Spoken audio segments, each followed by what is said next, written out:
Om Swastiastu pemirsa Bali TV, kembali saya Nyomar Winata menjumpai Anda dalam Bali Post Talk. Dan kali ini, atau edisi kali ini, saya akan bicara atau mengulik tentang persiapan pemilu 2024 nanti. Ya memang masih jauh ya, tapi ternyata KPU sudah mulai mencanangkan dan melakukan beberapa kegiatan. Kita ingin mengetahui lebih jauh sebenarnya apa saja kegiatan-kegiatan yang sedang dilaksanakan oleh KPU. Kita akan wawancari Ketua KPU Bali, Bapak Idewo Agung Gede Lidatawan. Kita sapa dulu narasumber kita. Om Swastiastu, Pak Ketua. Swastiastu. Kenapa kata sehat ya? Sehat lah.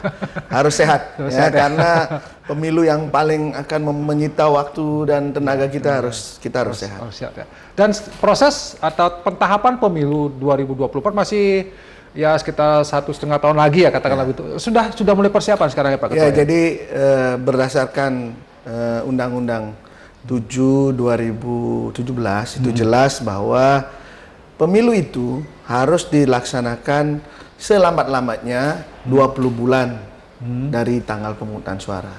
Jadi kami sudah launching ya, kita sudah luncurkan pemilu itu pada saat 14 Juni kemarin di Jakarta dan diikuti oleh seluruh KPU kabupaten kota di seluruh Indonesia lewat daring ya. Ya, tapi kita yang provinsi kita di Jakarta semua dalam rangka Rakornas juga dalam persiapan itu. Jadi kita sudah mempersiapkan dari awal sesuai dengan aturan perundang-undangan. Nah, kalau misalnya ini masih jauh, masyarakat apa yang sedang dipersiapkan oleh KPU dan apakah itu hal yang krusial atau sebenarnya? Iya, jadi tahapan KPU tidak bisa hanya dilihat pada saat pemungutan suara. Ya. Iya. Jadi sampai ke hari H pemungutan suara itu tentu ada tahapan-tahapan yang harus kita lalui. Dan terakhir itu kan polemiknya di hari kampanye ya. Iya. Akhirnya sudah diputuskan 75 hari. 75 hari ya. Nah, itu tentu membawa implikasi yang luar biasa.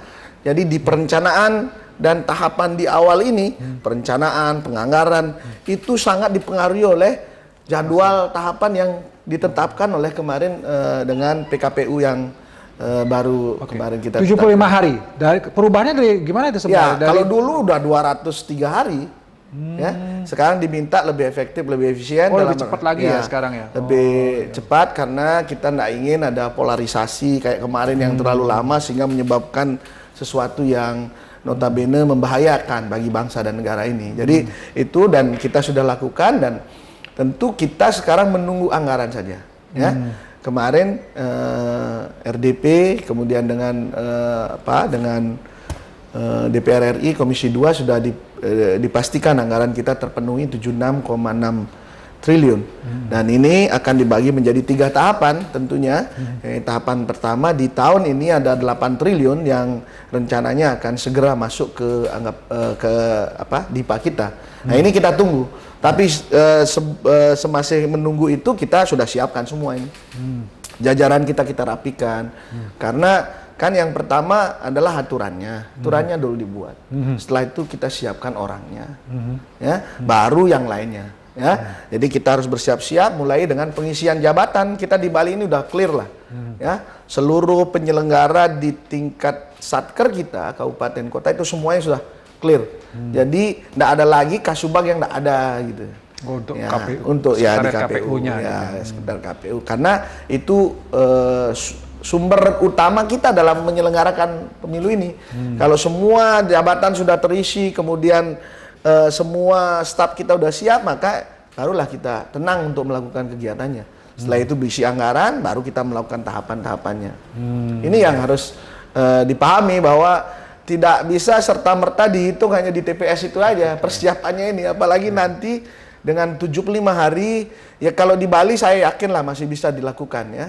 Kalau semua logistiknya bisa kita beli di Bali, kemudian kita diberikan kewenangan karena rencananya ini nanti surat suara pun kita akan diberikan kewenangan untuk mencetak di daerah. Jadi dibagi untuk Presiden dan DPR RI itu dilakukan oleh KPU pusat.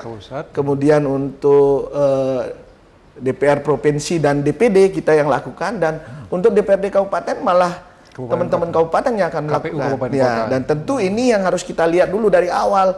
Ada nggak pencetakan surat suara di sini dan lain sebagainya. Itu harus kita siapkan. Ini memerlukan waktu yang cukup kita untuk merencanakan, karena perencanaan bagian dari kesuksesan kita. Oke. Jadi sudah direncanakan ya? Sudah kita sudah. Sekarang masih 2022 ya, masih pertengahan. Tapi apakah ada kegiatan krusial atau tahapan krusial yang dilaksanakan oleh KPU di tahun 2022 ini? Ya, banyak. Sedikitnya ada 3 hal yang harus kita selesaikan di tahun ini. Yang pertama adalah pendaftaran peserta pemilu. Ini akan kita mulai di bulan Agustus. Tentu kita tidak lakukan tag di bulan Agustus. Jadi supaya nanti pendaftarannya bagus, maka mulai bulan Juni ini kita sudah mulai bintek, sosialisasi tentang sipol ya. Jangan sampai nanti lagi kayak dulu sipolnya begitu dipakai ngadat dan lain sebagainya. Ini sudah dibuat mulai sekarang, dan kita sudah akan bikin help desk dalam rangka membantu parpol dalam rangka untuk melakukan mengisi sipol dan lain sebagainya. Karena sekarang tidak ada lagi pendaftaran yang notabene di kabupaten kota dan di provinsi. Semua ada di Jakarta. Kita cuma memverifikasi data-data yang sudah dikirimkan ke Jakarta oleh masing-masing partai politik sampai ke tingkat daerahnya, dan kita lakukan pengecekan secara administrasi kepada partai-partai yang sudah lolos parliamentary threshold, secara administrasi dan faktual bagi partai-partai baru dan yang tidak punya kursi di DPR RI. Jadi mendaftarnya langsung lewat ke sistem, berarti langsung ke Jakarta gitu? Iya, ke Jakarta. Kami hanya memverifikasi data yang diturunkan di sipol itu. Ya? Itu sudah mulai di bulan Juni ya? Ya, bulan Juni, Juli ini sudah mulai. Kemarin RI sudah panggil, kami sebentar lagi panggil semua parpol. Menyampaikan ya, kita di bintek dulu. Ya, jadi mungkin di akhir bulan ini dibintek dulu kita. Setelah itu kita membintek teman-teman di kabupaten dan di provinsi. Berarti pendaftaran partai politik sudah dimulai. Dan kapan ada keputusan partai-partai mana saja yang bisa ikut pemilu 2020? Ya, nanti bulan Desember. Desember ya? Desember sudah baru bisa diputuskan. Jadi kita masih ada tahapannya, ada perbaikan, ada verifikasi lagi. Nah, itu yang pertama. Yang kedua itu kita mempersiapkan data pemilih tentunya. Ya. Jadi pemutahiran data pemilih baru akan dimulai sekitar bulan Oktober nanti. Oktober 2022 ya? 2022. Ya, jadi kita juga tentu harus mendapatkan beberapa data dari RI. Ya, DP4 misalnya harus disinkronkan dengan DPB. Kita sekarang ada daftar pemilih berkelanjutan. Setiap bulan teman-teman kabupaten kota merinci data-datanya. Ada meninggal, ada masuk, ada kemudian beralih status. Itu dibuat. Jadi teman-teman KPU kabupaten dan kita itu nggak berhenti kalau tidak ada pilkada.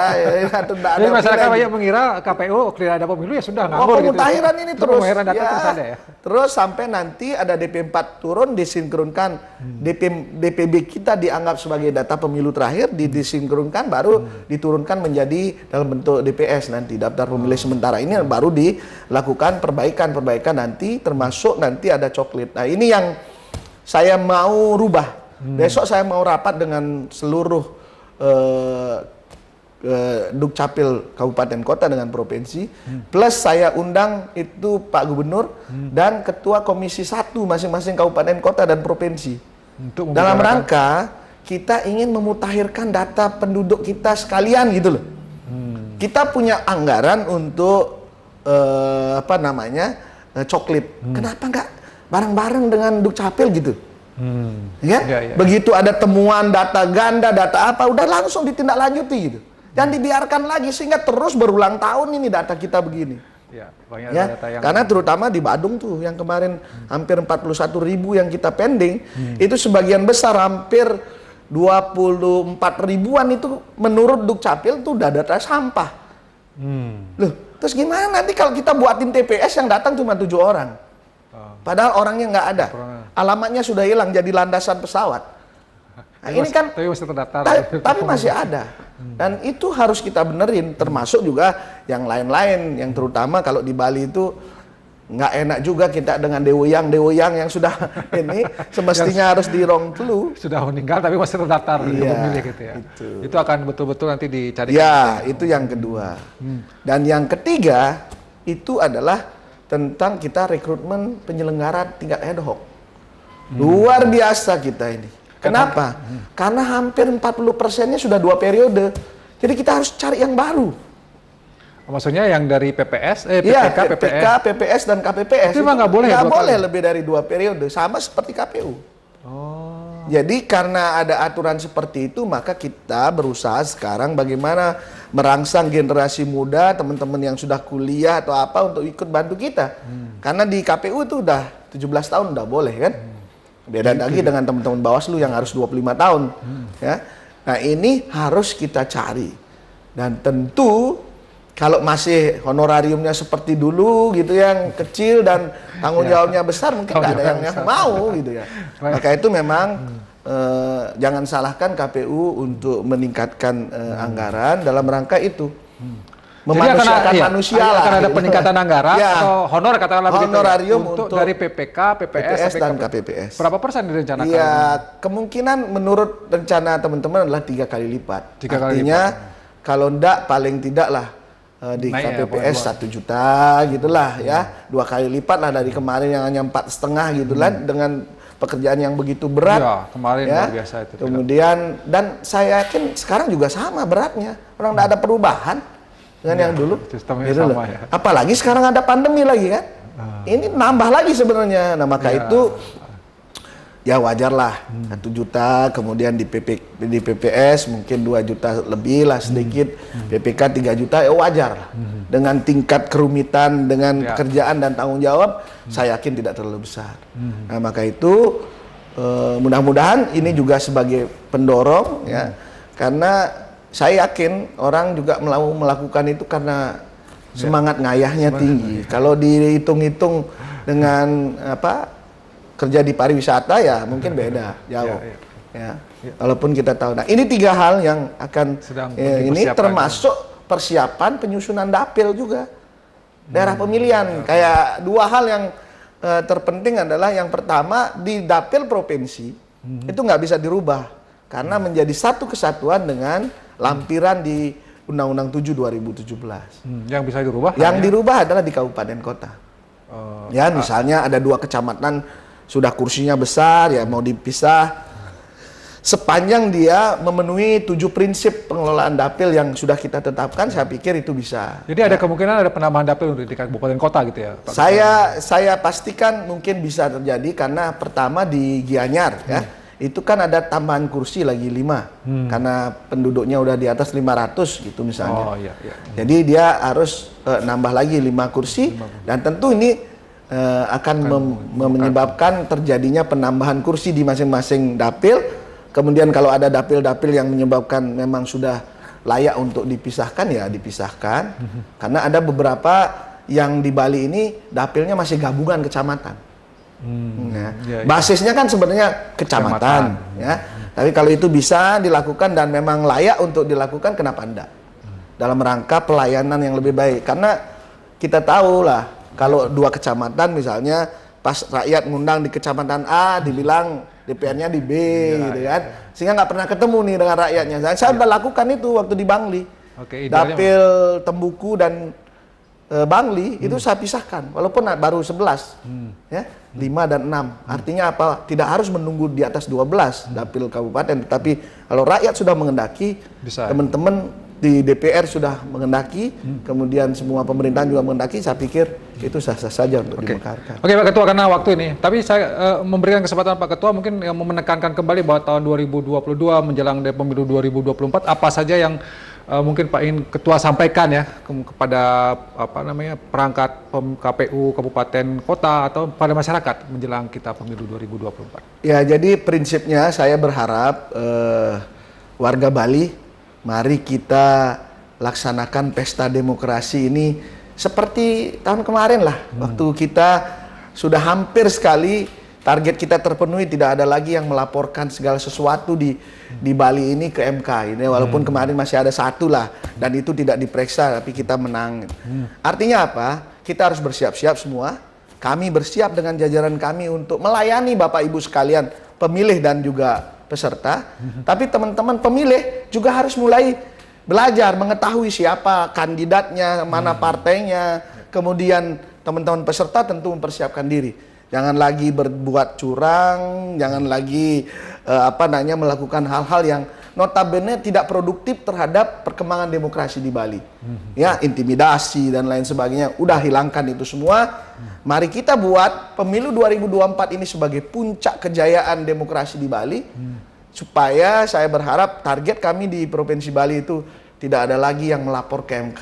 Kita bisa kok berdemokrasi di sini. Bahkan saya sampai di tingkat provinsi pun, kalau memang itu harus saya buka, saya bukakan. Mau apa lagi? Percayaan adalah yang terpenting, karena KPU itu tidak bertanggung jawab kepada siapapun. Kami hanya bertanggung jawab kepada rakyat atas kinerja yang kami lakukan.